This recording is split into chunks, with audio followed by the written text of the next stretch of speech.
नमस्कार, मी अजित चव्हाण। आज आपण राज्याची सांस्कृतिक उपराजधानी डोंबिवलीमध्ये आलो आहोत। डोंबिवली एका भयंकर स्फोटाने हादरली आहे। डोंबिवलीकर या भयंकर समस्येशी झुंज देत आहेत। MIDC मधल्या केमिकल कारखान्यात झालेल्या स्फोटानंतर डोंबिवली शहर एखादा रासायनिक बॉम्ब टाकलेल्या सिनेमाचा सेट लावावा इतका विदारक परिस्थिती सध्या डोंबिवली शहरामध्ये आणि डोंबिवलीकर आतून प्रचंड हादरलेले आहेत। डोंबिवलीकरांच्या या सगळ्या समस्या राज्य सरकारपर्यंत पोहोचवण्याकरता डोंबिवलीकरांना या सगळ्या बाबतीत नेमकं काय वाटतंय ते जाणून घेण्याकरता आज झी24 तास थेट आले डोंबिवलीमध्ये आणि पुढचा 1 तास या अत्यंत गंभीर जिव्हाळ्याच्या आणि ज्वलंत प्रश्नावर आपण चर्चा करणार आहोत डोंबिवली ब्लास्टमध्ये।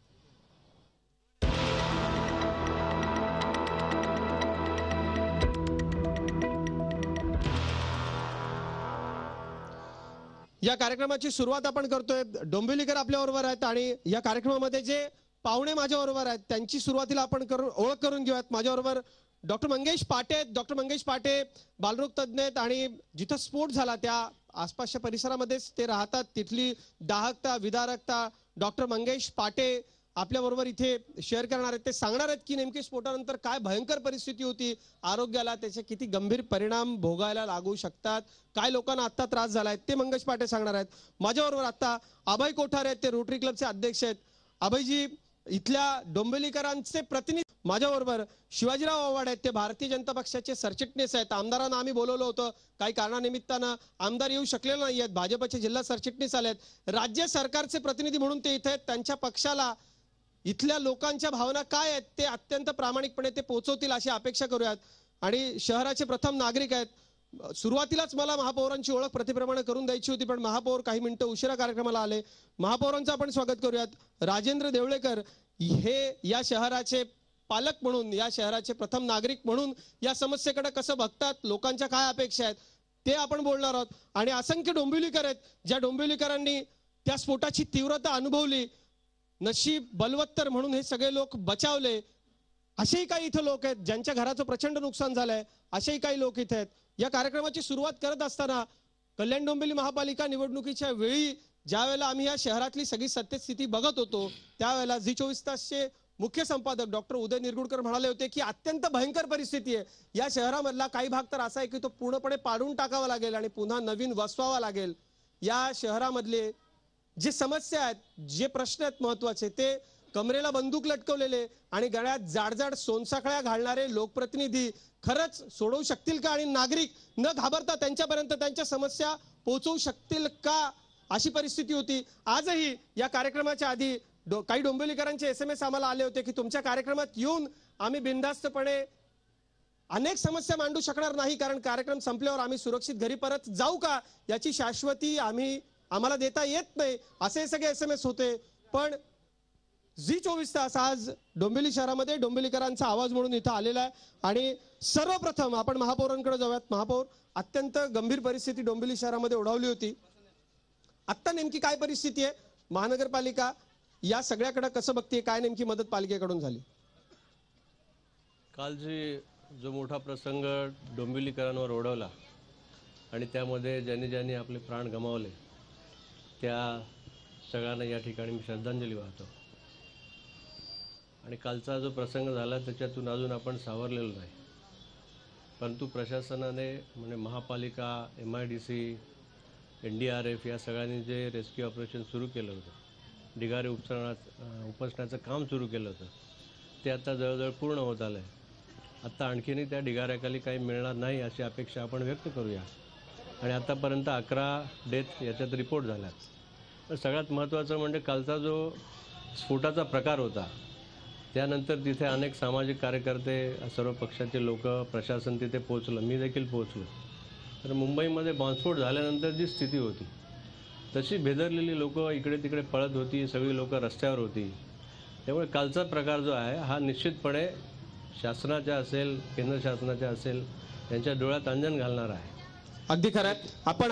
आपण या कार्यक्रमामध्ये आणखी ज्यांनी या परिस्थितीला तोंड दिलं त्यांच्याशी बोलणार आहोत, पण सुरुवात जशी आता महापौरांनी औपचारिकरित्या आपण सगळे या ठिकाणी जमलेली जी मंडळी आहोत त्या सगळ्यांच्या वतीनं आणि तमाम महाराष्ट्रातल्या जनतेच्या वतीनं या स्फोटामध्ये जे लोक मृत्युमुखी पडले त्यांना श्रद्धांजली अर्पण करून आपण पुढे जाऊयात. आणि सर्वप्रथम मी जातोय ते आरटीआय ऍक्टिव्हिस्ट एक या सगळ्या मध्ये बरीच दिवस काम करतायत. या स्फोटाला नेमकं काय कारणीभूत ठरलं आपल्याला काय वाटतं? सर हिंदू बोले के चले, बिल्कुल ऐसा है पिछला ये 1.5-2 सालों से मैं ये लड़ रहा हूँ. मैं बॉम्बे से आता हूँ मरीन से. तो ऐसा है यहाँ पे जो वातावरण है बिल्कुल सही नहीं है. तो यहाँ जगताप साहब से मैंने मिला. हेलो हेलो बोला बोला.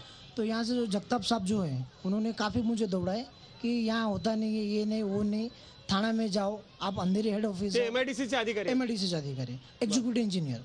तो मैंने उनको बोला कि यहाँ पे ये तकलीफ है, इनकी सुविधा हो जानी चाहिए. बोला हमको सोने दो, हमको नींद से मत उठाओ, आप अपना काम करो, या तो तुमको जो करना करो. मेरा अभी रिटायरमेंट 1.5 महीना बचा है, उसके बाद में तुमको जो करना कर सकते हो तुम. म्हणजे असं उत्तर तुम्हाला MIDCच्या अधिकाऱ्यांनी. मी पुन्हा तुमच्याकडे येणारच आहे. इथं सगळे जबाबदार डोंबिवलीकर आहेत. राज्य सरकारचे जबाबदार मंत्री हा कार्यक्रम बघतायत. मुख्यमंत्र्यांपर्यंत हा कार्यक्रम पोहोचतोय. MIDCचे अधिकारी, उद्योग मंत्री आपण पहा. MIDCचे अधिकारी असं म्हणतात की आमची रिटायरमेंट राहिली 1.5 महिना. लोक मेल्याशिवाय या विभागांना जाग येणार नाही का? डोंबिवलीकरांचा जीव गेला त्यावेळी या लोकांना जाग आलेली आहे. इथे माझ्याबरोबर केमिकल इंडस्ट्रीमध्ये बरीच वर्षे काम केलेले काही अधिकारी आहेत.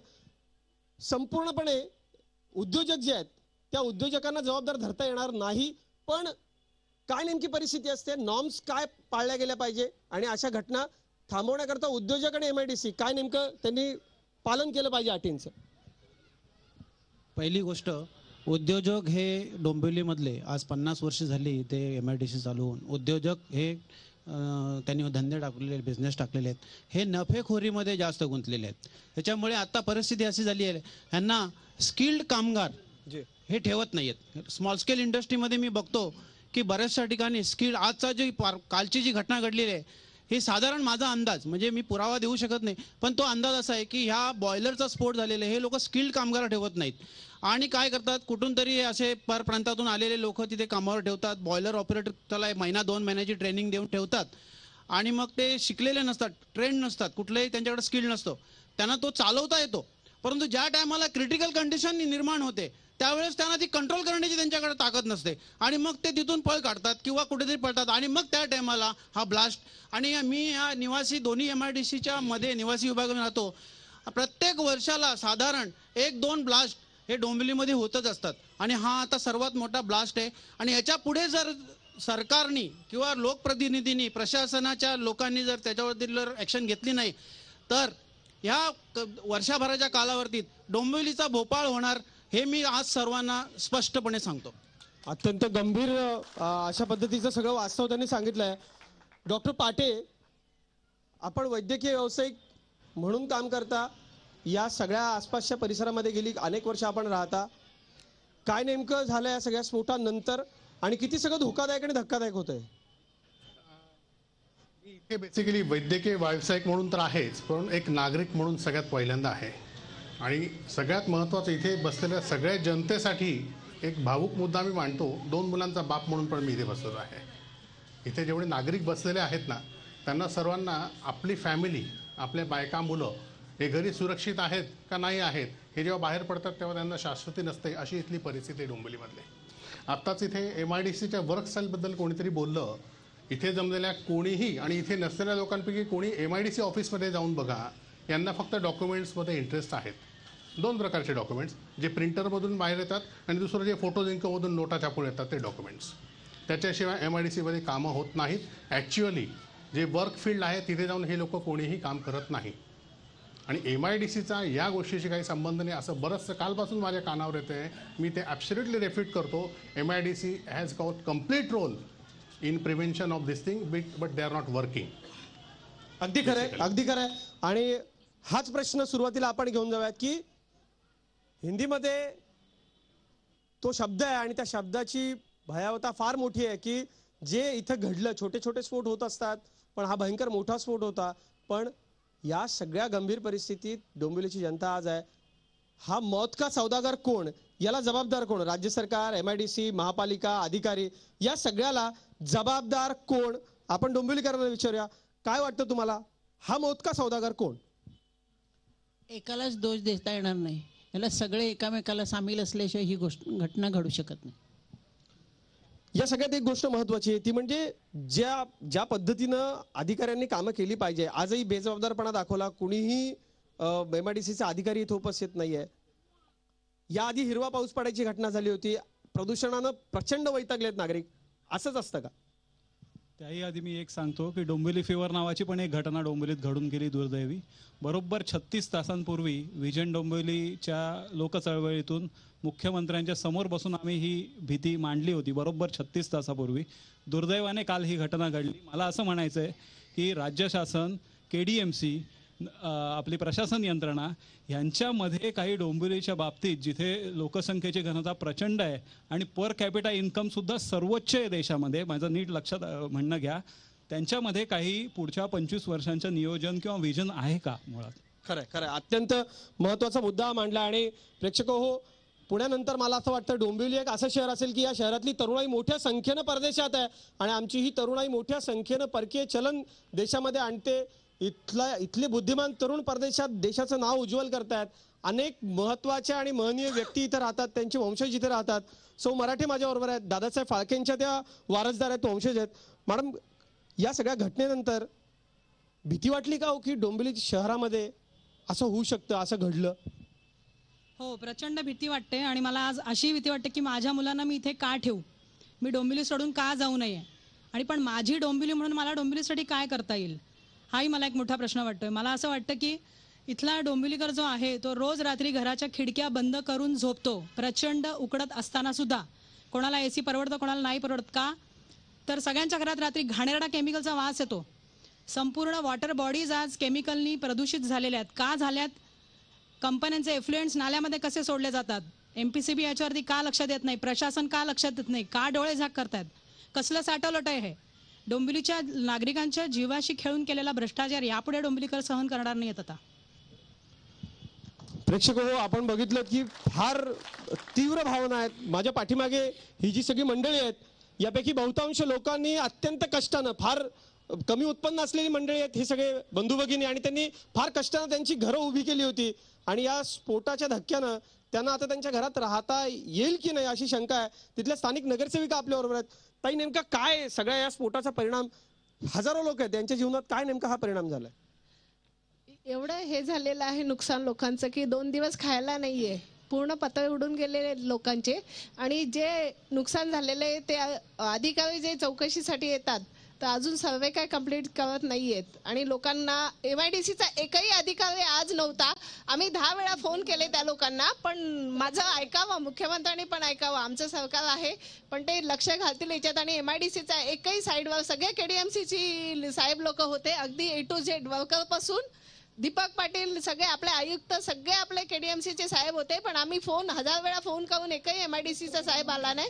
तर तुम्ही का आले नाही? त्यांच्या अंगात चोरी नव्हती, मग का नाही आले? त्यांना जर माहित होतं आज या लोकांचं नुकसान कोण भरून देणार आहे, लवकरात लवकर त्यांचं झालं पाहिजे ना. आज पाऊस पडला उद्या ते लोक राहतील कुठे? बोला तुम्ही यांनी. खरं अगदी ही गंभीर परिस्थिती आहे. आव्हाड साहेब, सत्ताधारी पक्षाचे सरचिटणीस, आमदारांचे प्रतिनिधी म्हणून तुम्ही इथं आलात, काय उत्तर आहे? हेच नाही, डोंबिवलीकरांचं जे नुकसान झालंय, पंचनामे कधी होतील? आणि सगळ्यात महत्वाची गोष्ट म्हणजे राज्य सरकार या सगळ्याकडे अत्यंत गांभीर्यानं बघणार आहे. मी प्रथमतः पक्षाच्या वतीने आणि माझ्या वैयक्तिक वयाने जे दुर्दैवी घटना झाली आहे त्यात जे मृत्युमुखी कामगार आणि जे हे झालेले आहेत त्यांना श्रद्धांजली वाहतो.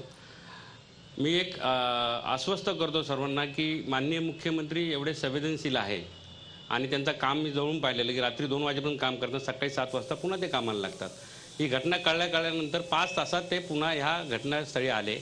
त्यांनी सर्व घटनास्थळी भेट दिली, रुग्णांना तिथे जाऊन रुग्णालयामध्ये भेट दिली, त्यांना योग्य पद्धतीने प्राथमिक उपचार, मदत आणि प्रशासनाला पूर्ण त्यांनी आदेश दिले की जी मदत करता येईल ती करायची. आणि त्यांनी त्यावेळी मीडियाशी बोलताना एवढंच आपल्या सर्वांना सांगितलेलं आहे की यापुढे असे घटना होऊ नये यासाठी पुन्हा सर्व एक चौकशी समिती नेमलेली आहे. त्या चौकशी समितीचा 1 महिन्यात रिपोर्ट येईल आणि ज्या धोकादायक सर्व कंपन्या आहेत त्याचा इथे बंद करून त्या स्थलांतरित केल्या जातील. कोठारी साहेब, आपण एक सांगा इथे की डोंबिवलीकर म्हणून आपल्याला काय वाटतं? खरं तर MIDC आधी होती, डोंबिवली शहर नंतर त्या MIDC मध्ये शिरलं. नियोजनकार कुठेतरी कमी पडले शहराचे असं वाटतं आपल्याला?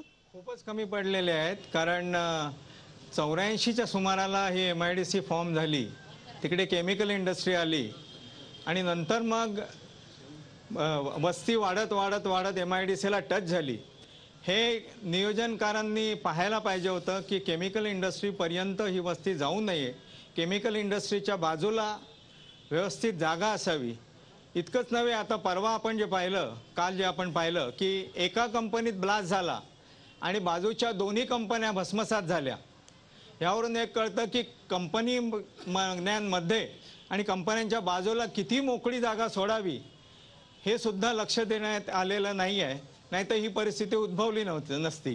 ज्या कंपनीमध्ये ब्लास्ट होऊ शकतो असे रिॲक्टर्स आहेत, ज्या कंपनीमध्ये हजार्डस केमिकल्स आहेत, जिथे आग लागू शकते, त्या आगीची व्याप्ती कुठपर्यंत जाऊ शकेल हे पाहून त्याच्या बाजूला किती मोकळी जागा असावी हे पहिला पाहिलं पाहिजे. आता इथे प्रत्येकांनाच माहिती आहे की आता हायड्रोजन गॅस हा गॅस जिथे जिथे वापरला जातो, हायड्रोजनेशनची प्रोसेस केली जाते, ते त्या कंपन्या म्हणजे हे बॉम्ब्स आहेत. आणि ह्या असल्या कंपनीमध्ये कधी ब्लास्ट झाला तर अर्धी डोंबिवली जाईल ह्याच्यामध्ये. ह्या गोष्टी एक पैसे कमवायचं साधन म्हणून बघते. जो मोठा गुन्हेगार त्याच्याकडून जास्त पैसे मिळतील, त्याच्याकडून खूप पैसे घेऊन त्याला प्रोटेक्ट केलं जातं. असा ब्लास्ट झाला, असं काही नुकसान झालं की MPCBचा रेट वाढतो. खरं. आता माझ्या संबंधात बरेच कारखानदार आहेत, बरेच सामान्य नागरिक पण येतात, नेहमी यांच्याशी संबंध असतो. ते हेच सांगतात की मोठा ब्लास्ट झाला, नोटीस देतील, भाव वाढवतील आणि पुन्हा चालू करतील. हा खूप गंभीर आरोप आहे. खरं तर इथे सगळेच उद्योजक म्हणजे बऱ्यापैकी मराठी उद्योजक इथे आहेत. उद्योजक हा गुन्हेगार असतो असं अजिबात नाही, पण वारंवार बोट उचललं जातं ते सरकारी यंत्रणांकडे. मग ते महाराष्ट्र प्रदूषण नियंत्रण महामंडळ असेल, MIDC असेल, हे अधिकारी फक्त पैसे खायलाच इथे आहेत का? लोकांच्या जीवाशी असा खेळ होतो. इन्स्पेक्शन्स हे अधिकारी नीट करत नाहीत का?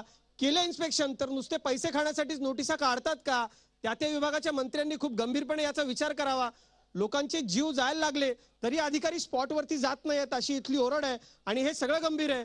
दुसरीकडे या शहरातले राजकारणी फक्त महागड्या गाड्या मिरवणे आणि MIDCतले कॉन्ट्रॅक्ट घेण्याकरताच आहेत का असा संतप्त सवाल इथं डोंबिवलीकरांच्या वतीनं मी उपस्थित करतोय. कारण अनेक डोंबिवलीकरांना SMS करून आज धमकावण्यात आलेलं आहे. ते बोलू शकत नाहीत या विषयावरती, आपला आवाज ते उठवू शकत नाहीत आणि म्हणून जास्त जोरानं जास्त तीव्रतेनं Zee24 तास आज इथं आलाय आणि डोंबिवलीकरांचा आवाज राज्य सरकारपर्यंत पोहोचवतोय. एक छोटासा ब्रेक घेतोय. डोंबिवलीमध्ये एका अत्यंत गंभीर विषयावरती आपण ही चर्चा करतो. देशाच्या अनेक प्रदूषित शहरांपैकी एक प्रदूषित शहर असं डोंबिवलीला एक लेबल लागलंय आणि खरंच महाराष्ट्राच्या सांस्कृतिक राजधानीला हे योग्य आहे का अशी चर्चा आपण नेहमीच करतो. पण आता तर अशी परिस्थिती आहे की खरंच या शहरातल्या रहिवाशांचं इथलं जगणं सुरक्षित आहे का हा महत्वाचा मुद्दा आहे. इथले जे सगळे लोक आहेत त्यांनी स्वतः डोळ्यांनी मृत्यू बघितला. काय नेमकी परिस्थिती होती? तुम्ही स्वतः 6 डेड बॉडीज त्या सगळ्या ढिगाऱ्याखालनं काढल्या असं कळलंय आम्हाला. मी तिथे होतो. प्रथम ज्या वेळेला तो स्फोट झाला त्या अगोदर 2 छोटे स्फोट झाले आणि ते छोटे स्फोट झाल्यानंतर एक दुसऱ्या तिसऱ्या सेकंदालाच एक भयंकर मोठा स्फोट झाला. मी तिथून एक 100 मीटरच्या अंतरावर होतो मी तिथे आणि तो स्फोट झाल्यानंतर एक धुराळा उडाल्यानंतर मी म्हणजे काही दिसत नव्हतं. तर तो धुराळा थोडा कमी झाल्यानंतर मी बघितलं तर तिथलच्या काही इंजर्ड महिला होत्या. त्यांच्या म्हणजे डोळ्याला वगैरे इकडे तिकडे डोक्याला वगैरे मानेला काचा वगैरे घुसलेल्या आणि त्या काही सहकारी त्यांचे होते ते त्यांना घेऊन येत होते आणि असे 4-5 महिला आल्यानंतर मी बघितलं की अरे इथे आपल्याला जावं लागेल, इथेच काहीतरी झालंय. आणि मी त्या दिशेने, लोक ह्या दिशेने पळत होते, मी त्यांच्या दिशेने पळत होतो. आणि मग तिथे जे लोक होती इंजर्ड होते त्यांना पहिले तर मी उन्हातनं सावलीत वगैरे मी आणि अजून माझ्याबरोबर तोपर्यंत त्यांचे सहकारी वगैरे कंपनीतले होते ते माझ्या मदतीला आले होते त्यावेळेला. नंतर त्यांना मी काढलं, सावलीत ठेवलं. जे इंजर्ड होते एखादा पाय मोडला होता, एक पूर्ण म्हणजे त्याला हलतच नव्हता, तो फक्त श्वास घेत होता. एक बॉडी होती पूर्ण काळी ठिप्प पडली होती, एकदम ती जळाली होती पूर्ण. नंतर त्या लोकांना आम्ही कसं बसं कोणती एखादी बाईक मिळेल. स्फोट झाला त्यावेळेला रसायनांचाही त्रास होत होता. नाही, त्यावेळेला वास वगैरे असं येत नव्हता, फक्त धूर आणि काहीतरी जळायला सारखा असा वास एक येत होता. पण स्फोट भयंकर होता. स्फोट अतिशय भयंकर होता त्यावेळेला, म्हणजे अशा अक्षरशः किंचाळ्या लोक काढत होते त्यावेळेला. हे प्रत्यक्षदर्शी ज्यांच्याकडनं आपण ऐकलं, ज्यांनी त्या संपूर्ण घटनेमध्ये मदत केली, काय नेमकं लूप होल्स दिसले या सगळ्या मदत कार्यामध्ये तुम्हाला? ऍक्च्युली 100 अप्रोच आपण घेऊन चुकतोय, कारण व्हायोलेशन्स कुठेतरी उद्योजकांकडनं पण होतो.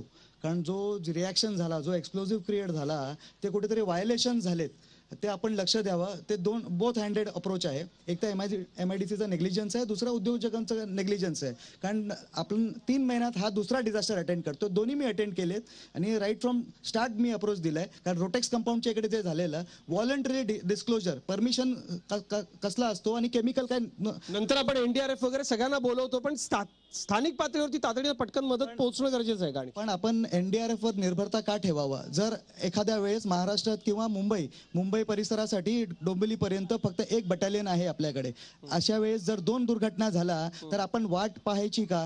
कारण काहीतरी तीव्रता वाढावी आणि जास्त लोक मरण पाहावे, त्या तोपर्यंत वाट पाहायची की आता आपल्या पर्टिक्युलर आपल्याकडे पण काहीतरी असलं पाहिजे. कारण ठाण्याला इमारत दुर्घटना झाली त्यावेळेलाही आम्ही झी24 तासचा हा मुद्दा उचलला होता की स्थानिक पातळीवरती असं बचाव मदत पथक हवं आपल्याला. ही जी कंपनी आहे ना, ही एक छोटी कंपनी आहे. त्याच्या मागे जे इंडोअमाइन वगैरे कंपनी आहे, सेक्सरिया कंपनी आहे, मेकॅमको कंपनी आहे, अजून एक अशा 4-5 कंपन्या मोठ्या आहेत. त्या कंपन्यांना जर असं कधी झालं तर असं वाटतंय आम्हाला की आम्ही बॉम्बवरती बसलेलो आहे आणि ते कधीही फुटेल आणि जवळजवळ 4-5 किलोमीटर पर्यंत माणसं अशी दिसणार नाहीत, फक्त प्रेत दिसतील आणि ती जाळायला लाकडं सुद्धा नसतील. अत्यंत गंभीर आहे की छोट्या कंपनीत झालंय, मोठ्या कंपनीत झालं तर काय असेल. अत्यंत विदारक शब्दातली ही प्रतिक्रिया आहे. सर, आपण बसून बोला. नमस्कार, मी भालचंद्र लोहकरे. गेले 20 वर्ष या MIDC झगडतोय. आणखीन माझं असं प्रामाणिक मत झालेलं आहे की हिथं ज्या काही घटना घडतात त्या सगळ्या जबाबदार MIDC मुख्यतः आहे. दुसरी गोष्ट की MIDCच्या खालोखाल इथं जे प्रदूषण मंडळ आहे ते देखील जबाबदार आहे. आणि ह्या सगळ्या लोकांना फक्त त्या ऑफिसला भेट देणे, त्यांच्याकडनं मगाशी सांगितल्याप्रमाणे एन्व्हलप्स कलेक्ट करणे, एवढं एकच माहिती आहे असं मला ध्यानात आलेलं आहे. एक मिनिट. मुळामध्ये MIDC मी का दोषी धरतो तर त्यांनी ही जे प्लॅनिंग केलं आहे, 2 फेज 1 आणि फेज 2च्या मध्ये निवासी विभाग त्यांनी घातला, तर त्यावेळेला त्यांनी ह्या सगळ्या भागाची जबाबदारी घेतलेली आहे.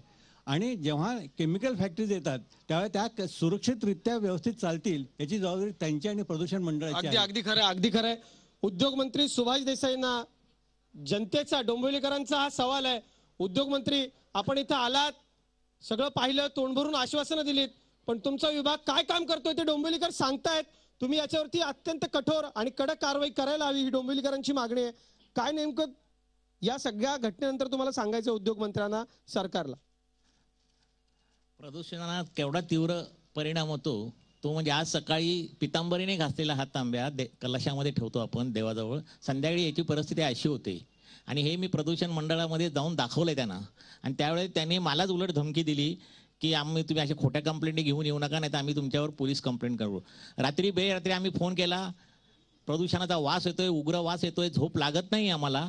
तर ते आम्हाला रात्री 12-1 वाजता ज्येष्ठांना, मी तर सिनियर सिटीजन, 72 वय आहेत, रात्री 12 वाजता आम्हाला बाहेर बोलवतात आणि सांगतात कुठून प्रदूषण येते ते दाखवा आम्हाला. म्हणजे तुम्हाला असं विचारलं जातं कुठून प्रदूषण येते ते दाखवा, नाहीतर प्रदूषण तर येत नाही आणि तुम्ही खोटं सांगताय काहीतरी, तर म्हणजे तुमच्या विरोधात आम्ही पोलीस कंप्लेंट करू. प्रदूषण नियंत्रण महामंडळाच्या अधिकाऱ्यांचे वाभाडे स्वतः इथं राज्यमंत्री प्रवीण पोटेंनी येऊन काढले होते. हे सर्वसामान्य नागरिक सांगतायत. लोकांनी प्रदूषण दाखवायचं का की अधिकाऱ्यांनी जाऊन ते तपासायचं? खरं तर झालंच नाही पाहिजे. उलट ज्येष्ठ नागरिकांना असं विचारलं जात असेल तर हे अत्यंत निषेधार्ह आहे. ताई, काय नेमक्या तक्रारी आहेत प्रदूषण नियंत्रण महामंडळाबद्दल? कालच्या ब्लास्ट बद्दल आम्ही बोलतोय. काल झालेल्या ब्लास्टमध्ये ज्या काही 12 ड्रम्स आम्हाला तिकडे सापडले, मी व्हॉलंटियर टीममध्ये होती, रेस्क्यू टीममध्ये, आणि आम्ही आज सकाळपासून जवळजवळ MPCB वाल्यांना आम्ही फोन करतोय की ते तुम्ही या आणि ते ड्रम्स एका सुरक्षित ठिकाणी घेऊन जा. आणि त्यांनी आम्हाला नकारलं. आम्हाला म्हणतायत आम्हाला यायला वेळ नाहीये, आमच्याकडे गाडी नाही, आमच्याकडे माणूस नाहीये. आणि तसंच MIDCचं पण झालं. काल जगताप साहेब मला वाटतं अर्धा-पाऊण तास स्पॉटवर होते आणि आज सकाळपासून आम्ही फोन करतोय. त्यांची जबाबदारी आहे येऊन ते सगळं मॅनेज करायचं आणि ते त्या जागेवर आलेच नाही आणि आमच्या सगळ्यांचे फोन्स त्यांनी अटेंड नाही केले आणि कट करत होते फोन्स. त्याशिवाय त्यांना आम्ही विनंती केली की तुम्ही येऊन त्या MSCB वाल्याने पण रिक्वेस्ट करा की ते सिलेंडर्स उचलायला, कारण मागची जी बिल्डिंग होती म्हणजे प्रोबेसला जी स्फोट झाली त्याच्या मागच्या बिल्डिंग मध्ये पण तीच गती आहे. त्यांचंही सगळं अल्कोहोल आहे आणि एक क्लोराईडचं कॉम्पोनंट असं आम्हाला कळलं की ज्याच्या लिकेजमुळे पुन्हा काहीतरी फ्युम्स लोकांना धोकादायक आहेत. आणि त्यासाठी आज आम्ही लोकांना सकाळी 10 वाजल्यापासून संध्याकाळी जवळजवळ 6 वाजेपर्यंत आम्ही त्यांना घरी बसू दिला नाही, सगळ्यांना रस्त्यावर उभं करून ठेवलं होतं. त्यांचे खाण्यापिण्याचे तर वांदे झालेच होते, शिवाय मनात हे टेन्शन की आमचं पुढे काय होणार, हे स्फोट झालं तर पुढे काय होणार. हे फार फार फार गंभीर आहे. डोंबिवलीकर म्हणून या सगळ्यात काय वाटतं की डोंबिवली शहराला या सगळ्या समस्या भेडसावत असताना सरकारची यंत्रणा ढिम्म आहे असं वाटतं? नक्कीच वाटतं. मला तर असं वाटतंय की पण आता काल पण जे सगळ्या लोकांनी सांगितलं की ह्या कंपन्यांचं स्थलांतरण करणार आहेत, पण हे त्यांच्या ओनरच्या दृष्टीने तरी योग्य आहे का? ते काय अनऑथोराइज नाही आहेत, त्यांना अगदी ह्याच्या कायद्यानुसार त्यांना मिळालेल्या शेड्स आहेत आणि आता निवासी विभाग तिथपर्यंत गेला, तिथे अनऑथोराइज पण बरंचसं बांधकाम झालेलं आहे. तर त्यांना जबाबदार धरणं किंवा त्यांचं स्थलांतर करणं कितपत योग्य आहे? अगदी खरं. एक वास्तुविशारद म्हणून मी इनपुट देते. जसं राधिका म्हणाली की मुळात ही इंडस्ट्री आहे म्हणून डोंबिवलीचा विकास झालेला आहे. आज इंडस्ट्रीमध्ये आपण फक्त इंडस्ट्रियलिस्टकडे न बघता त्याच्यामध्ये काम करणारे कामगार, त्यांची फॅमिलीज, ज्यांचे मुलं इकडच्या जवळच्या शाळांमध्ये असतील किंवा त्यांचे आई वडील जे जवळच राहत असतील, त्या सगळ्यांना तुम्ही रिलोकेट करणार आहात. नगर नियोजनाचे 12 वाजलेत असं नाही, नगर नियोजनाचे नाही मी म्हणत आहे. इंडस्ट्री हलवायच्या गोष्टी चालल्या आहेत, त्या किती प्रॅक्टिकल आहेत. हां, सेफ्टी किंवा पोल्युशन ह्या गोष्टी टॉलरेट होण्यासारख्या नाही आहेत. त्याच्यावरती तुम्ही ऍक्शन घ्या, चुकीची ऍक्शन घेऊ नका. अगदी म्हणजे उद्योजकांनी नियम पाळले पाहिजे, नुसताच उद्योग हलवून काय उपयोग नाही असं एक मत येतं इथे. अजून एक तुम्ही बोलताय की MIDC पूर्ण शिफ्ट केली जाईल, तर ही कुठली गॅरंटी आहे की तिकडे शिफ्ट केल्यावर परत नवीन वस्ती सुरू नाही होणार? परत तिकडे कुठला ब्लॉस झाला परत तिकडे वस्ती लोक हेच बोलणार की MIDC ला शिफ्ट करा, आम्हाला त्रास होतोय त्या कंपनींचा. मग कंपनींना नेणार कुठे नेऊन तुम्ही दुसरीकडे? खरं, नुसत्याच कंपन्या हलवून उपयोग नाही. त्या कंपन्यांमध्ये नीटपणे व्यवस्थित तुम्ही नॉर्म्स पाळून उद्योगधंदा व्यवसाय करू शकता. गुलाब वजे, तुमचे जे 27 गाव आहेत MIDC तिथेही येते, काय वाटतं नियम पाळले जात नाहीत म्हणून हे होतंय का? अगदी बरोबर आहे. इथे खरं म्हणजे नियम पाळले असते म्हणजे MIDC आणि MPCBचे बोर्ड यांनी नियम पाळले असते तर अशा प्रकारच्या घटना घडल्या नसत्या. परंतु मी आपल्याला सांगू इच्छितो की इथे जे केमिकलच्या कंपन्या आहेत हे सातत्याने आपल्या या भागाला खूप प्रदूषणाच्या तोंड द्यावं लागतं. हिरवा पाऊस पडला, अनेक आगी लागल्या, अनेक ब्लास्ट झाले, आता तर 11-12 जण गेली. अशा प्रसंग अजून किती लोकांची वाढ. MIDC आपल्याला या कंपनी शिफ्ट नाही करायच्या, ज्या रासायनिक जी भीषण ज्या आहेत, ज्या धोकादायक आहेत अशा स्थलांतर करा आणि त्या ठिकाणी IT प्रकारच्या अशा प्रकारच्या कंपन्या की ते रोजगार पुन्हा तिथे उत्पन्न होईल. ज्या कंपन्या आहेत त्या कंपन्या नुसत्या हलवून काही होणार नाही. रासायनिक कंपन्यांच्या बाबतीत नक्की विचार झाला पाहिजे, पण डोंबिवलीचा उद्योग हलण्यापेक्षा इथल्या उद्योगांमध्ये खरंच नियम पाळले जातात का? इथे 2 मुद्दे आहेत आणखी. एक, या हलवू नका उद्योग यालाही एक विरोधाचं सूर इथं उमटतंय, पण आपण त्यावरही बोलूया डोंबिवलीकरांची काय मत आहेत. पण राज्य सरकारनं या महाराष्ट्राच्या सांस्कृतिक उपराजधानीमध्ये अक्षरशः बॉम्बवरती आम्ही बसलोत अशी भावना डोंबिवलीकरांची झाली आहे. ती भीती लोकांच्या मनातून काढणं गरजेचं आहे आणि हे काम सरकारचं आहे. डोंबिवलीमध्ये आपण आहोत. स्फोटाच्या घडलेल्या भयंकर घटनेनंतर इथल्या अनेक अशा बाबी आता समोर येत आहेत ज्या रोजच्या जगण्यात डोंबिवलीकरांच्या जीवनाचा एक भयावह भाग आहेत. माझ्याबरोबर डोंबिवलीमधले आणखी काही महत्वाचे लोक आहेत. इथले ज्येष्ठ पत्रकार आहेत, काही तरुण मंडळी आहेत. काय नेमकं दिसतं डोंबिवलीकरांचं जगणं हे या सगळ्यांना खूप धोकादायक आहे का? नमस्कार, मी मनोज गरत, मनसेचा शहर अध्यक्ष आहे. मनसेच्या माध्यमातून गेली अनेक वर्ष पाठपुरावा करतोय, काही होत नाही. बऱ्याच लोकांनी सांगितलं MPCBचे लोक काही दाद देत नाहीत, MIDCची लोक ते जगतापचा ताप झालाय आम्हाला डोंबिवलीकरांना, ते अजिबात आम्हाला दाद देत नाही. आणि ते जगताप रिटायर होणार आहेत, त्यांना आम्ही डोंबिवलीकरांच्या वतीने पुष्पगुच्छ 2 दिवसात होत आहेत रिटायर, त्यांना पुष्पगुच्छ जा बाबा इथे परत येऊ नको. दुसरी महत्वाची गोष्ट याच्यामध्ये अशी आहे की MPCB, MIDC आणि पोलीस, मानपाडा पोलीस यांची त्रयी आहे, ह्यांचा ट्रायंगल आहे आणि या ट्रायंगलमध्ये हे सगळे महिन्याला व्यवस्थित पाकिटं खातात. आणि आम्ही जेव्हा कुठले सगळे पक्ष किंवा मनसे असेल इतर पक्ष असतील हे जेव्हा कंप्लेंट करतो 8 ते 10 दिवसाची थातूरमातूर कारवाई होते. याच्या व्यतिरिक्त काय नाही होत, परत जैसे ते कंडिशन आहे. 3 वर्षापूर्वीची तुम्हाला गोष्ट सांगतो.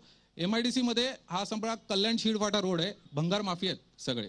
हा जो बॉयलर किंवा रिॲक्टरचा आता स्फोट झाला, हे जे बॉयलर असतात हे भंगार माफियांना जातात कालबाह्य झाल्यानंतर. आणि मग तो तिथे फोडला गेला, तिथे झाकण उडालं. ते झाकण उडाल्यावर तिथे परत 2 ते 3 जणांचा अत्यंत गंभीर आणि धक्कादायक आरोप यांनी केलाय की कशी त्रयी आहे सरकारी यंत्रणांची आणि ते पैसे खातात असा आरोप जनतेमधून होतोय. राज्य सरकारने लक्ष द्यावं याच्याकडे की लोक अशा पद्धतीने थेट सांगतात की पैसे खाल्ले जात आहेत. सरकारच्या यंत्रणांनी लक्ष द्यावं. नमस्कार, माझं नाव जितेंद्र मुळे, मी काँग्रेस जिल्हा उपाध्यक्ष आहे. या कल्याण डोंबिवलीमध्ये 15 ते 20 वर्ष सेना BJPची सत्ता आहे आणि मुख्यमंत्र्यांनी या डोंबिवलीच्या विकासासाठी 6,500 करोडचं एक पॅकेज डिक्लेअर केलेलं होतं इलेक्शनच्या आधी. ते इलेक्शनचं पॅकेज आहे, अजून ते कागदोपत्रेच राहिलेले, घोषणा होतात. आता हा स्थलांतरांचा मुद्दा सांगतात. हे स्थलांतर करून रोजगार निर्माण झालेले आहेत. आता हा इथल्या कुठल्याही नागरिकांना कदाचित माहिती नसेल मुद्दा. हरित लवादाने एक आदेश दिलेला आहे पर्यावरण मंत्री प्रकाश जावडेकर साहेब. त्यांनी ठाणे जिल्ह्यामध्ये नवीन कारखाने तयार करायचे नाही आहेत. तुम्ही आता हे इथले रोजगार बंद करणार आहेत का? मग हे रोजगार शिफ्ट करायचे, त्यापेक्षा हे पर्यावरण प्रदूषण नियंत्रण मंडळ पोलिसांचे जे सॅटेलाइट आहे त्याच्यावर तुम्ही कंट्रोल करा. तर आणि रोजगार इथून आधी ठाणे जिल्ह्यातून रोजगार तयार कर आणि बेरोजगार आणि रोजगार दरोडे वाढत चालले प्रमाण. खरं अगदी धक्कादायक आहे हे सगळं की कशा पद्धतीनं MIDC मध्ये रावसाहेब MIDCच्या अधिकाऱ्यांची, पोलिसांची, इतर अधिकाऱ्यांची कशी मिलीभगत आहे सांगितलं आता त्यांनी. सर ये बिल्कुल सही है क्योंकि मैं ये गया महीने में यहाँ पे आया था, मानपाड़ा पुलिस स्टेशन गया था कि मुझे यहाँ मोर्चा निकालना है. तो वहाँ के जो सीनियर PI जो उन्होंने बोले तुम तो दूसरा अन्ना हजारी बन गए, नहीं यहाँ पे नहीं निकल सकते. तो हम तो अन्ना हजारी के तो है ना, उसके बावजूद मैंने यहाँ पानी में भी यहाँ काफ़ी प्रॉब्लम है. पानी के ऊपर से मैंने 3 दिन पहला यहाँ पे आया था, मंडे को आया था. यहाँ पे जो अपना अधिकारी MIDC के MM कुलकर्णी साहब, उनसे मिला मैंने. मतलब सर जो भी प्रॉब्लम है पिछले 1.5 साल से मैं आ रहा हूँ, 2 साल से चक्कर काट रहा हूँ. लोग तो कोर्ट कचहरी जाके अपना चप्पल घिस जाते, लेकिन 1.5 साल से मैं बम्बई से यहाँ पे आके मेरा चप्पल घिस गया. फिर भी उनको मैंने गुलाब का फूल दिया कि आप कोऑपरेट करो, हम आपके साथ है, कहीं पे भी कुछ भी तकलीफ होगा हम आएंगे. हम 10 जन ने 100 जन आपके साथ में आएंगे. तो भी कोई म्हणजे अधिकाऱ्यांनी थेट हिणवायचं काम केलं, बाकी काही केलं नाही. काय नेमकी या सगळ्या अधिकाऱ्यांची मानसिकता असते? डोंबिवलीकर तुम्ही रोज बघता सगळे त्यांना. माझं नाव विद्याधर रिसबूड, मी सामाजिक कार्यकर्ता आहे. इथे जी संस्कृती जी भारत स्वतंत्र झाल्यापासून मिलीभगत जे आता वर्डिंग वापरलं गेलं, चिरीमिरीची संस्कृती, तेरी बी चूप मेरी बी चूप, ह्यो माझ्या जातीचा आहे त्याला मी सांभाळणार वगैरे, हे जे सगळं आहे ना, हे शासनाने पहिले बंद केलं पाहिजे. इथे कोणालाही पाठराखण करण्याची, गुन्हेगाराला पाठराखण करण्याची अजिबात गरज नाहीये. आणि ह्या पद्धतीने जर इथले नागरिक जर भारतावर खरं प्रेम करत असतील तर त्यांनी प्रामाणिकपणाने भ्रष्टाचाराला विरोध करून, कारण भ्रष्टाचाराच्या विशेष सर्कलमधून या सगळ्या गोष्टी होतात, ह्याच्याशी तुम्ही आणि सर्व भारतीयही सहमत होतील. आणि आज जो त्या जे पीडित नागरिक आहेत यांच्या घरी, काही जणांच्या घरी कब्बशी पण नाहीये चहा प्यायला. कलेक्टर साहेब आणि त्यांची टीम येणार आणि कधी पंचनामे होणार. आणि माझी तर देवेंद्रजींना अशी विनंती आहे की नाहीतरी सरकार जो पैसा ह्या पीडितांना देणार आहे हा आमच्याच खिशातला पैसा आहे की, मग ह्याचे पंचनामे करण्यापेक्षा ज्यांचं घर आता फुटलेलं आहे, ज्यांच्या घरामध्ये धान्याची जी शेल्फ होती ती पण ह्या स्फोटाने पडलेली आहेत, अनेक ठिकाणी नळाचे पाईप फुटलेले आहेत, त्यांच्या घरी पाणी झालेले, त्याच्यामुळे धान्याची नासाडी झालेली आहे, अशा लोकांना 10,000 रुपये अंतरिम मदत महाराष्ट्र शासनाने द्यावी हे मी अतिशय कळकळीने सांगतो. मदत तातडीने दिली पाहिजे. काटदरे साहेब, या सगळ्यामध्ये कुठेतरी स्थानिक लोकप्रतिनिधींनी दबाव प्रशासनावरती तयार केला पाहिजे, तो होत नाही असं वाटतं का? हो, निश्चितच. त्याचं कारण काय, प्रत्येक राजकीय पक्षाचे हितसंबंध गुंतलेले असतात आणि यामध्ये अधिकारी, प्रशासन हे यांची मिलीभगत आहे. आणि सगळ्यात महत्त्वाचा मुद्दा म्हणजे MIDC डोंबिवलीमध्ये आहे आणि प्रदूषण नियंत्रण मंडळाचं कार्यालय कल्याणला आहे. इकडचे नागरिक, इकडचे पत्रकार वारंवार आवाज उठवत आहेत की प्रदूषण मंडळाचं उपकार्यालय किंवा डोंबिवलीमध्ये झालं पाहिजे. एवढी साधी गोष्ट अजून शासनाला जमत नाहीये. कारण ते जर झालं, कारण लोक इथून रात्री बेरात्री फोन करतात, मग ते अधिकारी कुठेतरी कल्याणला असतात आणि मग ते रात्री उशिरा येतात. आणि मग मगाशी एका सद्गृहस्थाने जे सांगितलं की त्यांना सांगितलं जातं प्रदूषण कुठं होतं ते दाखव. तर जोपर्यंत ही राजकीय आणि प्रशासकीय भ्रष्ट युती संपणार नाही तोपर्यंत हा प्रश्न सुटेल असं वाटत नाही. निदान आज डोंबिवलीकरांनी या सगळ्या युतीचा पर्दाफाश केलाय. लोकांच्या तोंडून हे सगळं आज सरकारपर्यंत पोहोचतंय. वेळी जाग सरकारला यावी ही विनंती. हॅलो, भ्रष्टाचाराबाबत आतापर्यंत सगळ्यांनीच सांगितलेलं आहे आणि शासनाकडनं आतापर्यंत असं आपण ऐकतोय की आम्ही स्थलांतरित करणार. मगाशी हा प्रश्न मांडला होता एकाने की स्थलांतर केल्यानंतर सुद्धा जोपर्यंत कंपन्या स्वतःचे अटी आणि नियम पाळणार नाहीत पोल्युशनच्या संदर्भात तोपर्यंत काही होऊ शकत नाही. तुम्ही अंबरनाथमध्ये द्या, तळोजाला ना काही आहे. याच्यामधनं मला महत्त्वाचं सांगायचं की ऑडिट नीट होत नाही. फॅक्टरी इन्स्पेक्टर्स महत्त्वाचं म्हणजे काम करत नाहीत, मंडळ काम करत नाहीत. 1986 मध्ये एन्व्हायरमेंट प्रोटेक्शन ऍक्ट हा फॉर्म झाला 1986. त्याच्यामध्ये असं ठरलेलं आहे की crisis group, local crisis group हा फॉर्म झाला पाहिजे.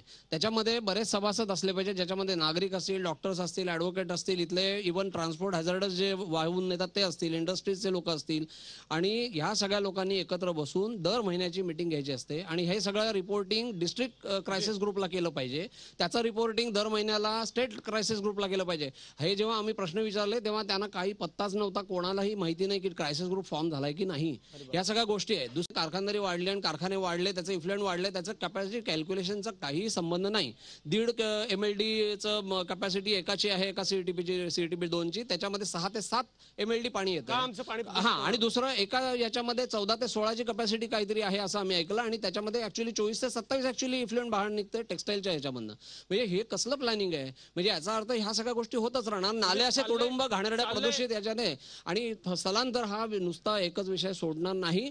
जॉब हा प्रश्न आहे जो त्यांनी मांडला.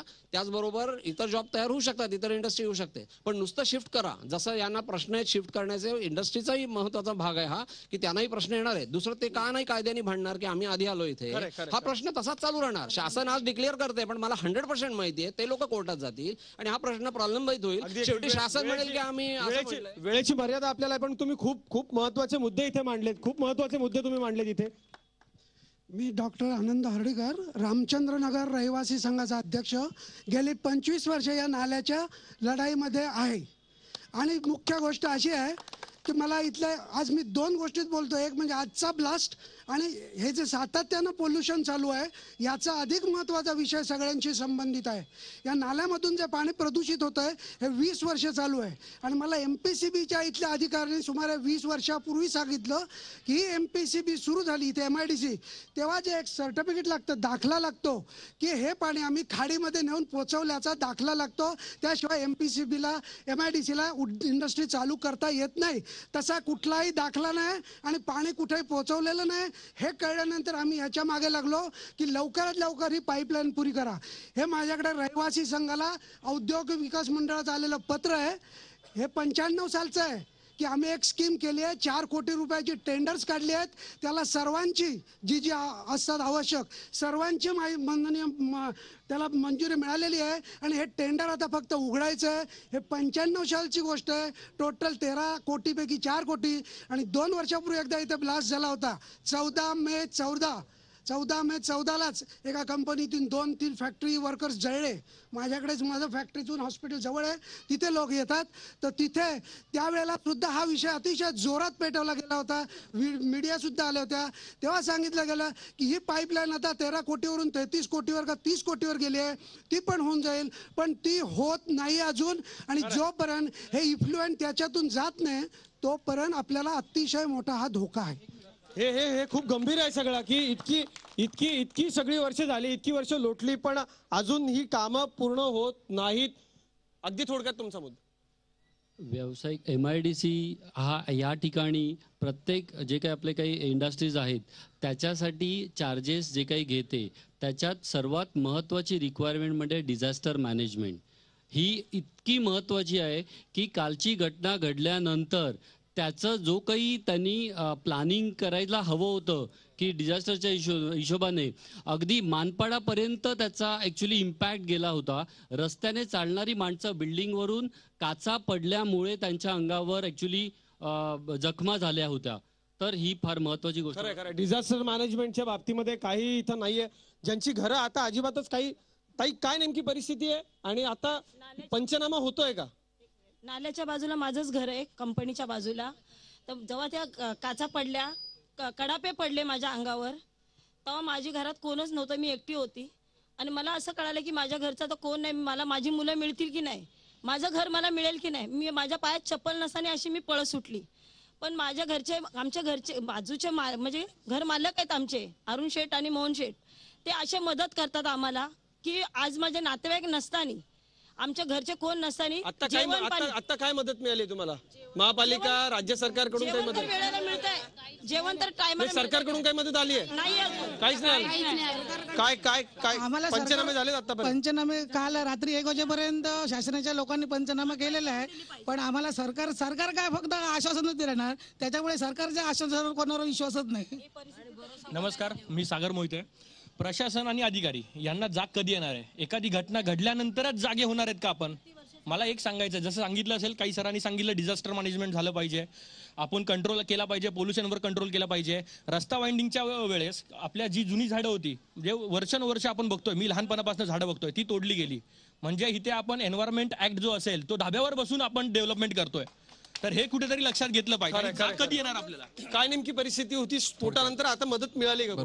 नमस्कार, माझं नाव विश्वनाथ बिवलकर, मी एक डोंबिवलीकर. मी एवढंच एक सांगू शकीन की हे जे सगळं काही होतंय आणि आपण सभा घेतोय किंवा त्याच्यावर कमिटी बसणार आहे, इतर गोष्टी होणार आहेत, हे तेव्हाच शक्य होईल जेव्हा एक टॅट असेल, टर्न अराउंड टाइम. कुठलीही गोष्ट करायचा जेपर्यंत टर्न अराउंड टाइम होणार नाही तेपर्यंत कुठलीही गोष्ट होणार नाही.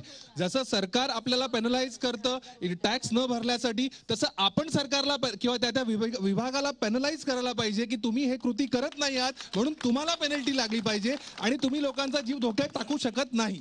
खरं अगदी असं होईल तो सुदीन खरा, पण कामं नीट वेळेत झाली पाहिजे, हा एक महत्वाचा मुद्दा सर्वसामान्य नागरिकाचा, आणि फार मूलभूत मागणी ती होत नाही.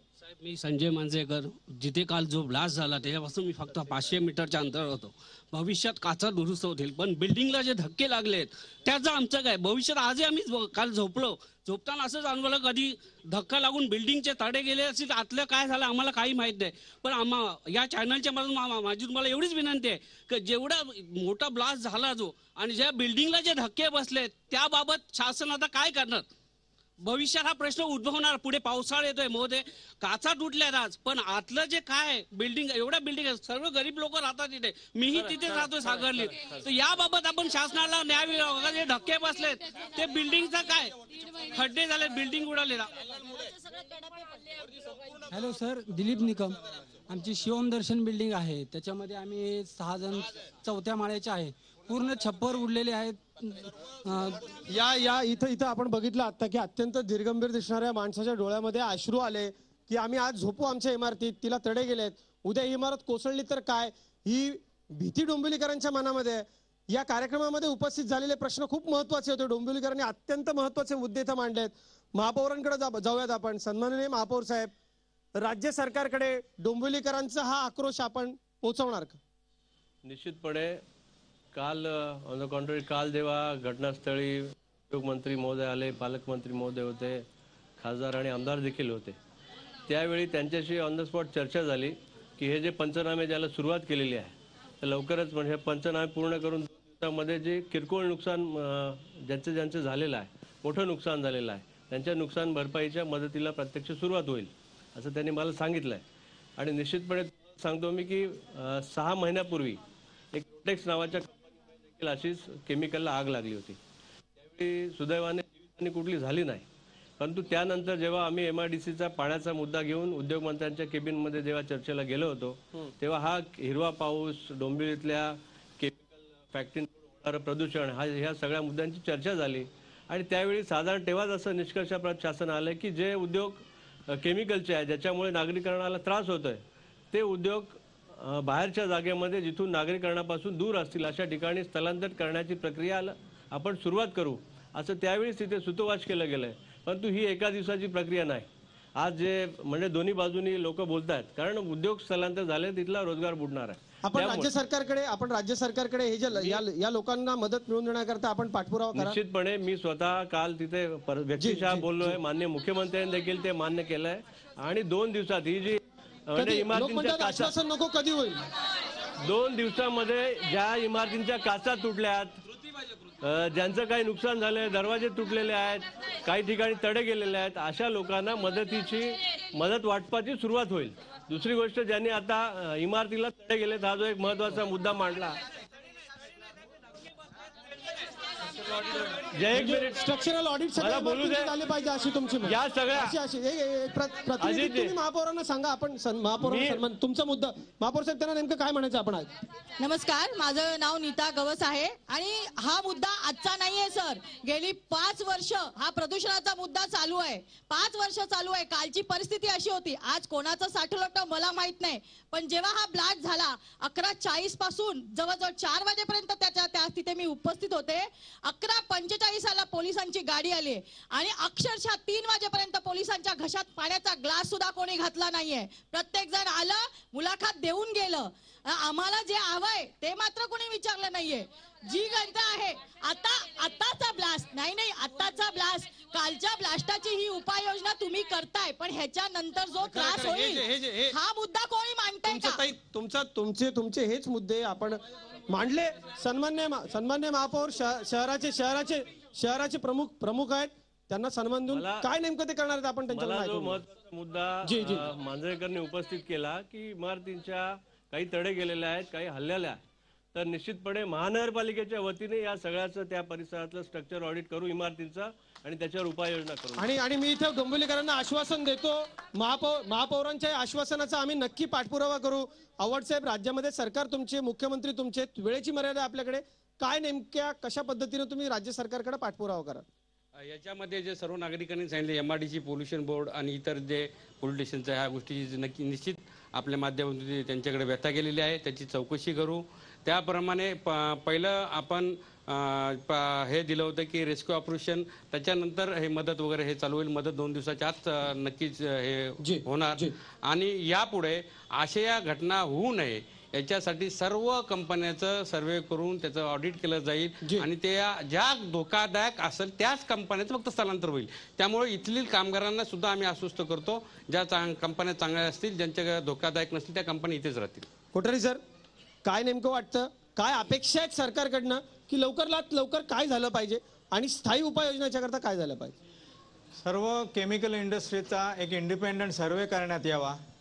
या सर्वेमध्ये हे पाहण्यात यावं की कोणती इंडस्ट्री स्थलांतरित करणं आवश्यक आहे, तेवढ्याच इंडस्ट्रीजना व्यवस्थित कॉम्पेन्सेशन देऊन त्यांना बाहेर जायला सोपं पडावं की ते कोर्टात जाणार नाहीत, कॉम्पेन्सेशन घेऊन ताबडतोब स्थलांतर करतील अशी व्यवस्था करण्यात यावी. सरसकट प्रत्येक इंडस्ट्री घे आणि एकाच मापाने मोज असं करण्याची आवश्यकता नाही आहे. सगळ्या इंडस्ट्रीज वाईट नाही आहेत, सगळे इंडस्ट्रियलिस्ट वाईट नाही आहेत, भरपूर चांगले लोक आहेत. डॉक्टर पाटे, आता सध्या डोंबिवली मधल्या या सगळ्या कारखान्यांमुळं नागरिकांना ज्या आरोग्याच्या समस्या आहेत त्याचं सरकारकडून ऑडिट होणं गरजेचं आहे का? आणि नेमका आपल्याला कशाचा त्रास होतोय, काय त्रास होतोय हे लोकांना कळत नाही, अस्वस्थ वाटतं, तक्रार करतात, दखल घेतली जात नाही. किती गंभीर आहे? आरोग्याचं एक ऑडिट व्हावं का? एकदम 3 ते 4 वाक्यात उत्तर देईल तुमच्या याचं. नंबर 1, आत्ताच कोणीतरी डिझास्टर मॅनेजमेंट बद्दल बोललं. कालच्या एपिसोड नंतर डिझास्टर मॅनेजमेंट सगळ्यात पहिल्यांदा कोणी चालू केली असेल तर ती डॉक्टर्सने चालू केली. आमच्या इंडियन मेडिकल असोसिएशनचे 100 पेक्षा जास्त डॉक्टर्स जवळजवळ 8-8.5 तास अहोरात्र त्यांनी मेहनत केलेली आहे without a farthing. Let me tell you, गव्हर्नमेंटला काही डिक्लेअर करू द्या की आम्ही यांच्याकडून आम्ही सगळं हे प्रोव्हाइड करू, पण डॉक्टरांनी कुठली अपेक्षा न करता इंडियन मेडिकल असोसिएशनच्या सर्व हॉस्पिटल्समध्ये, हे माझं हॉस्पिटल आहे, तमाम डॉक्टरचे धन्यवाद मनापासून. नंबर 2, याची दुसरी बाजू एक लक्षात घ्या. It is a government failure. Health हा बेसिक राईट आहे सगळ्या नागरिकांचा, तो तुम्ही प्रोव्हाइड करू शकत नाही.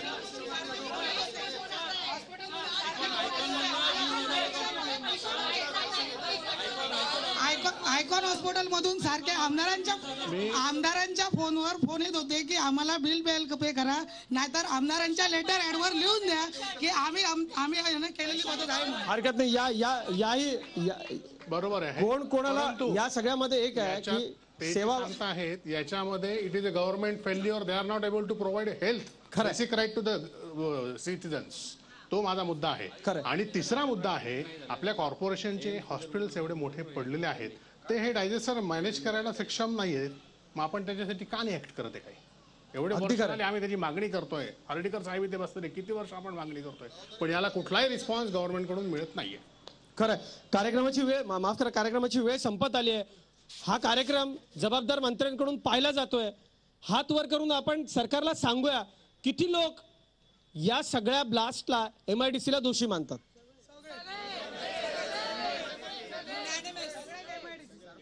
या सगळा MIDC प्रश्न रेंगाळत पडलाय. किती लोक आपण राजकारण्यांना दोषी मानतो यावरती. प्रशासनाचे अधिकारी मग ते पोलिसांचे असो, प्रदूषण नियंत्रण मंडळाचे असो, महापालिकेचे असोत, राज्य सरकारचे असोत, किती दोषी आपण त्यांना मानतो. यात एक गोष्ट मला खूप महत्वाची सांगायची आहे. डोंबिवलीकर नागरिक म्हणून आपण किती दोषी मानतो स्वतःला यामध्ये, की हे आपण थांबवू शकत नाही आहोत. माझी आपल्या सगळ्यांना एक विनंती आहे. आपला आवाज म्हणून आम्ही इथं आलो. पण जोपर्यंत आपण स्वतःसाठी भांडू शकत नाही, तोपर्यंत आपली मदत कुणीच करू शकत नाही. जसं Z24 तास इथे आलं, आम्ही सतत तुमच्या प्रतिक्रियेने आपण कार्यक्रमाचा शेवट करूयात. काय सांगाल सरकारला? सरकारला एवढंच सांगेन की आज हे ऍक्सिडेंट्स वगैरे होतात, याच्यावर नीट सुपरविजन ठेवा. पण जर नियोजनानं करायचं आहे ते तरी करायला लागा. तेवढं करणं शक्य आहे, ते हे लोक करत नाहीत. हे अगदी खरं आहे. आणि या सगळ्यामध्ये एक गोष्ट खूप महत्वाची वाटते. कार्यक्रमाची वेळ माफ करा संपत आलेली आहे. पण आम्ही सतत जसे कायम डोंबिवलीकरांच्या साठी उभे राहिलो, यापुढेही आम्ही उभे राहू. पण इथून मुंबईला रोज आपली रोजीरोटी कमवायला जाणारा मुंबईकर, डोंबिवलीकर जसा रोज तो मुंबईला जातो, तो त्या प्रवासातून परत येईपर्यंत माझं घर सुरक्षित आहे का, त्याचा प्रवास सुरक्षित आहे का, या सगळ्या विवंचनेत तो अडकलेला असतो. या अगतिक डोंबिवलीकराचा सरकारनं आणखी किती छळ मांडायचा ठरवलाय, इथल्या सगळ्या यंत्रणांनी किती छळ मांडायचा ठरवलाय, असा एक संतप्त सवाल डोंबिवलीकरांच्या मनामध्ये आहे. अनेक नेत्यांनी इथं घोषणा केल्या, मुख्यमंत्र्यांनी येऊन मोठमोठ्या घोषणा केल्या, पण डोंबिवलीकरांची भावना अशी आहे की बॉम्ब वरती आम्ही बसलेलो आहोत, कधी हे बॉम्ब फुटतील सांगता येत नाही. ही एका डोंबिवलीकराची इथली प्रतिक्रिया आहे. सरकारने या सगळ्याकडे लक्ष द्यावं, हा इशारा या कार्यक्रमाच्या माध्यमातून सरकारला आहे. हा कार्यक्रम संपताना या दुर्दैवी स्फोटामध्ये जे आमचे बांधव या ठिकाणी मारले गेले त्यांना आपण श्रद्धांजली देऊयात आणि हा कार्यक्रम आपण संपवूया. 2 मिनिटाकरता मी आपल्या सगळ्यांना विनंती करतो, या स्फोटातल्या मृतांना आपण श्रद्धांजली देऊन हा कार्यक्रम संपवूया.